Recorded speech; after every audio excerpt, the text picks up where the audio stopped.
Hey guys, Footy Manager TV here, and welcome to the big one here today in episode number 14 of my Sunderland FIFA 14 Next Gen Career Mode, the Capital One Cup final against Manchester United. If you judge it by previous games against bigger so-called top 4 teams, honestly, yeah, I have really struggled. So when I was going to this match, I thought it would have been really hard to win, but of course I wanted to put my all in it. I wanted to win it, so I can say I won a competition. That would be fantastic. You know, I would say I had a bad season, but then again, I know some people in the comments have been very supportive. You're saying I'm being a relegation-threatened team and you shouldn't care about bad results, so I appreciate that. It makes me to second think maybe I haven't done too bad, and also getting this far in the Capital One Cup. Yeah, I've got to be happy with my season, and it's just going to be able for next season for me to push on where I am, because I am going to be able to make some decent signings and improve the quality of the team, because I really don't like seeing all these players that's going to get retired, like Wes Brown and John O'Shea, going down in their attributes. I hate those kind of players, and I like to get them out of the team. And you got like Vaughan there, who just came back from on loan to wherever he was, like Blackpool or something, I have no idea. But still, I want to have the majority of my team players. I want like Desena as well. He's going to be leaving. So after this game here, you're going to see me sim a couple, but then you'll see where I am in the league. And then probably the next episode you're going to see after this is just going to be the end of the season, me doing a roundup, because I'll explain it more at the end of the game. But here, I'm just going in, set my best team in terms of fitness and quality. Going to have some players coming off the bench, hopefully to make an impact. And yeah, in this game, the ideal thing, like maybe to score a late goal or something, just keep it close, defend well. And in my opinion, I've been defending better. Even in some games I've lost, if you see previous episodes, I haven't conceded till late most of the time. So that is a positive thing for me, defending better. Because if you think in real life, a team in this situation, normally throughout a season, they'll have a lot of bad losses. And I've only had really one bad loss, and that was a City one, like 5-0. But so yeah, that was the only really bad result, and I've had like results like 1-0, 2-0, 2-1s, and those kind of results. So it's not as bad as it looks. I've defended really well, in my opinion, for the players I had. I'm not sure what other people think, but most people probably think I'm crap. But there is a few people that understand I am a crap team. So I don't like to say crap team, a team that's expected to finish down the bottom. That's what I mean to say. Because they're definitely not going to be that kind of team in the future when I look to build with my own youth academy players and players I'm going to get in on transfers. I'm really excited to show you them, and that's why I really want to get through it really quickly. But once I get into the second season, it'll definitely be more explained, and it'll be a slower build up to the season. I won't rush through it, because there's going to be a lot of information and a lot of good highlights to show of my key players and players that I actually enjoy playing with. So that's another reason why I want to show you them. So here, early in the game, keeping possession, that's something, again, practicing for next season, what I want to introduce. I was kind of thinking what kind of signings I want to make, but it's a bit hard not knowing what my budget would have been. But yeah, you just got to keep scouting, keep a lot of players on your books. You can't just put all your hopes into one player, because then if it doesn't go through, you'll be disappointed, as Vito Manone comes up with a great save. He's been actually really amazing this season, more so in the last couple months, and he's improved well. You'll see till the end of the season when I show like the squad report update. He's really improved into a quality keeper, and he's going to be #1 keeper for the future, unless we have a good young player coming through that eventually supersedes him. But right now, he's done really well. He's improved steadily, and that's all I can ask. Steady improvement from my players, and that's especially this kind of team. You see here, a good first half. We defended well, exactly what I wanted. As I was going to say, this kind of team, if you can build with young players and keep your position, eventually you're going to improve your squad as a whole, and that's what I want to do with Sunderland. If I have a lot of young players coming through, eventually I'll reach those heights. And look at that again, Vito Manone coming through. He's just keep improving, as I said, and that's all I can ask of him. At the start, when I start to play him, when I got rid of Westwood, well, actually I started to play him before I got rid of Westwood, but the point was, he didn't start amazingly, but that's with the play. If he's not in the first team, you can't expect him to come in amazingly. You've got to give them chances. You can't just give them one game and nah, you're crap, you're going to be sold. You've got to give them a chance in the first team and give them a reasonable amount of game time to know if they're good enough or not. So here, I was just thinking there, what can I do? Because at that stage, I could not maintain possession. Going back to what I've said previously as well in previous episodes, against these bigger teams, I find it really hard to maintain possession, and I normally get dominated of possession. As you see here, they're going to create a chance as Mascherano, who they signed from Barca, came through, but he is a centre-back, so you wouldn't expect him to score from there. well, you wouldn't expect him to score in general. So it was well kept once again by Vito Mannone. And again, down to his growing, that's down to his performances because he's played well, and that results in some good increasing of his attributes as Mavrias comes in with a shot on target, one of the very few I had in this game. But by the end of the match, we both had really similar shots on target. Again, really determination piece of play by Marcos Alonso there. Good side tackling, but again, it just resulted in a goal kick. Nothing really was going our way. And Marcos Alonso, he's one of those guys that's not really... He's probably not the required quality right now. He's not even over a 70 overall, but he's got potential of 78. So he has potential to become a decent rotation player in my team. So that's why I want to keep giving him chances, because he has a potential to reach. And if you don't play him, he's not going to reach. So you see Vito Mannone, they're showing him he's been a key player, but there's definitely some more key moments to come from him, not just in this game, but in the future of his career at this club, as we bring on Januzaj, Giacarini, and also Craig Gardner, who's a danger from long shots. So definitely some opportunities for these players to come on. Different types of players that could make an impact in a different way. Januzaj, can he make the difference against his ex-team? We'll see what can happen in the final stages. But it looks like it's going to be extra time so far.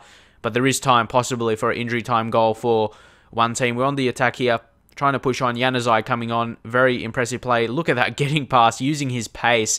Puts across in his preferred left. He goes far post actually to Mavrias, but I couldn't really get a clear shot on. I thought that could have been a corner or a penalty and didn't even get one of them.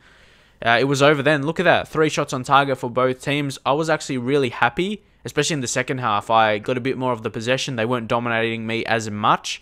So that was a positive sign in my view. It was really, really good.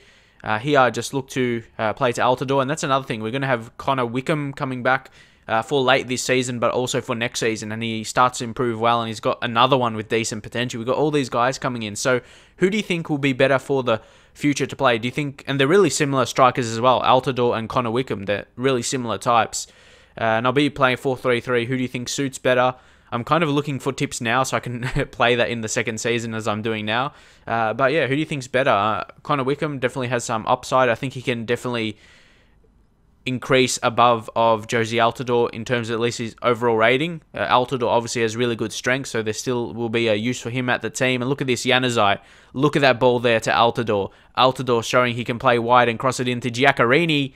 And what's that? We have scored in the 98th minute to put us ahead, and it looks like right now we are going to be winning the Capital One Cup if we can keep a clean sheet, of course, for the remainder of the game. Just really impressive stuff, impressive signs for the future. If we can play like that, Januzaj playing amazing ball for Altidore, and that it was all set up by Januzaj, to be honest. It was set up for Altidore just to put a nice ball in for Giacarini. It was all set up by Januzaj.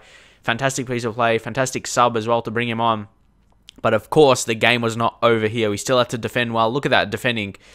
Really good pressure and just keeping them up, not really letting them get through, but eventually they do somehow. I had no idea how I could do that. And I tried to make the interception, fell to Robin Van Persie, and he applied the finish. There's not really much I could have done about that. I thought I defended best to my ability, especially on the tackle of the player, but somehow it just landed, as it seems to do all the time, to Robin Van Persie, and he finished like you expect he would. Look here, I thought I was defending that well. Went in for a tackle, kind of missed it. And Robin Van Persie, I was really disappointed about that. I thought we were a really good chance to win, but luckily we did actually score that goal because we needed a goal. I did always feel Manchester United would have scored, especially considering our defensive performance this season. I always seem to concede a goal, so I was sure I needed a goal in this game to stand any chance of winning it. So it looks like it's going to be a penalty shootout, and so far this season, I've won quite a few cup games in the Capital One Cup. I think I've won it twice through penalties, so let's go to penalties again. And but it's going to be a different situation. Other times I've won like teams like Derby and Wigan or something, so like it's definitely a different quality of players, so I have to step up, and more so Vito Mannone. He could make the difference. Let's see what he does. But first up, Craig Gardner. You know he's a good long shot taker, but his penalties aren't that great. Well, he's first on the list for some reason, so you think he might be decent, but he missed on that occasion. And you think Robin Van Persie, he's a really class penalty taker. As you can see, he comes in, but he does that. I was expecting him to smash that, so you would think I would have dived one way, but I didn't. I could just tell he was going to go straight.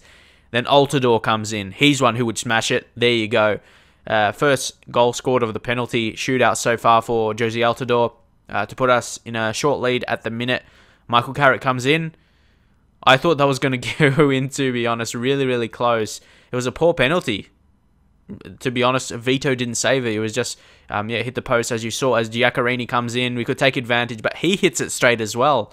I'm not sure what's about penalties. Everyone's going straight at the minute, most of them anyway. As Nani, he's looking to come in. He goes for the stutter, and he hits it straight at Vito, and that's another save for our amazing young keeper. Well, he isn't that young, but he just seems young in his career. Like he hasn't really played consistently, previously for Arsenal. Then he steps up. What an embarrassing shot for Januzaj. He stepped up against his ex-team, and again, this is a really poor penalty shootout for both teams. Valencia, now that was a class save. I couldn't just stand up straight there. Vito had to come up with another save, especially after Januzaj missed and a lot of players missing. But to win it, Jack Colback, he shows them how it's done. He shows them how it's done. Just smash it to the right side on his left. And we win the Capital One Cup final. So what does that mean? I win a competition in this season, which is fantastic, especially as I thought I did crap. And that means I qualify for the Europa League. So a season that myself and some others thought I was doing bad, I've won a competition and I've qualified for a European competition in the Europa League next season. So that's why I said wait till the end to judge my performance, regardless of my league performance. And of course, I'm not going to get relegated. You'll see again towards the end of this video. I'm too far away to get relegated. I picked up enough points. I picked up enough wins, and that's what I mean. If you're good enough at the game, you'll pick up enough points to not get relegated. I picked up enough wins. You saw some late wins in previous episodes, like against Cardiff, West Ham, whoever. Picking up those wins against rival teams in terms of being down the bottom, it created a good enough space and allowed me to just sim through the last 10 games of the season so I can get straight to the transfers. So that's what I'll probably do. As you see, my team celebrating deserved win. Really, even the referees were clapping for me, so that was all good. But yeah, as I said, I'll be simulating the rest of the games because, this felt like the end of the season for me. I won the competition, I won what I needed to, qualified for Europe, which is crazy. To qualify for Europe is amazing for Sunderland. But of course, we still have to play a qualifying game, so I could still lose that. It's a game over 2 legs, but I think it's not a great team. Like, you play against a team that is not amazing, but who knows, anything can happen, as you know. And judging off our performances this season, if we have a bad result like we have played sometimes, we may not even get into the group stages, but still remains to be seen. And the positive things to look forward to is playing in Europe. Like, that's what I mean, all positive stuff happening now. It's really exciting. That's why previously, like a couple episodes ago, I wanted to get through them. Like, I did them heaps in like one day, because I wanted to get this stage right now, winning the Capital One Cup. We bet a really amazing team, Manchester United. They're decent in the game, of course. And I couldn't be more happy with my team. I'm playing really well, and that just gives me full confidence to continue on, especially playing it, but more so making videos. But I was disappointed with the prize money, only 85k for winning the Capital One Cup final. That was really disappointing, especially as I needed the money. I needed some more cash, but going towards next season, they'll get bumped up, so it's not a big deal. But I wanted to offer contracts to some players, but unfortunately, I could not really do that at the minute. But it's not a total disaster because, as I said, you get more when you finish the season. So it's decent. And we've got some games here I'll sim, as I said, against tough teams. But if you see there, I'll show you the league eventually. I'll talk about it when I actually get to it.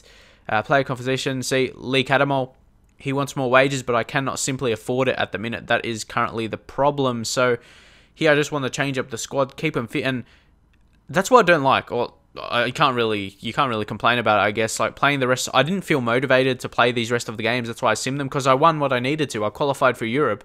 I won a competition, so I just want to get into the second season, make my transfers for the following season, but also get into the 1st of May so I can show you. Well, more so, I wanted to get to the 1st of May, not to show you, but more so, I wanted to see my youth players. I want to get them to the first team and see what their overalls are. But you'll see when I go into the actual standings, after I sim this match against Arsenal, it's a result you would expect anyway. Away 3-1. That probably a result would have happened regardless if I played it or not. But yeah, as I said, look, results at this stage is not really important, as I'll show you now. Going to the table, you see we're sitting in 14th, and we have got, I think that's like 33 points, and Crystal Palace in 18th have got 22 points, so we're not going to get relegated from there. So looking at that, I thought it was pointless to waste my time playing, that's like, how much games is that? 9 remaining league matches. I thought that would just be a big waste of my time, especially as I have a lot of important things to do. It would just be a waste of my time because I'm going to finish around that lower mid-table kind of position. So, yeah, just simulating the games was an ideal way to go. There was nothing achieved. There was nothing to show. And that's with my videos. I want to show a point. Like, I don't want to just show pointless games. Like, I don't see the point of that. And hopefully you get the same thing because there was no crucial games. I like to play crucial games, of course. That's a big thing. That's good. But, yeah, it would have took me, like, if I play those games, it will probably take me about 3 or 4 episodes to get through them. And, yeah, that's just a waste of time. I'm not sure if anyone agrees with that. It just what was my original reaction. Like, you know when you're in a save? Like, you know when you're playing career mode yourself? You just get in it, and sometimes I forget about I'm making videos. I just want to play it and get to the end of the season. I just forgot about YouTube for a second. I was just I really wanted to get to the end of the season, get some more money, make some good transfers, get my youth players in the first team, so I can finally show that, how I can get some 60 rated players. And that's right, 60 rated players for a 16-year-old right away in the first team, and maybe in a couple seasons down the track, along with Januzaj, because he's got high potential as well. They're going to be high 80 rated players. So I know someone said he doesn't want to hear my tips and I'm crap at the game. Well, yeah, I won the Capital One Cup and I'm playing in Europe next season. And I'm going to be getting 60 rated 16-year-olds in the team who's going to be in the high 80s in the future. If you don't want that, sure. I don't really care. It's only going to be a positive to you. So, yeah, I can just show you what I've done. I've won a competition. I've qualified for Europe. To me, that's a successful season any way you look at it, regardless of our league position, even though it's not bad for Sunderland. So that's it for now. Hopefully you enjoyed it. Leave your thoughts on my success in the season, and I'll see you guys next time.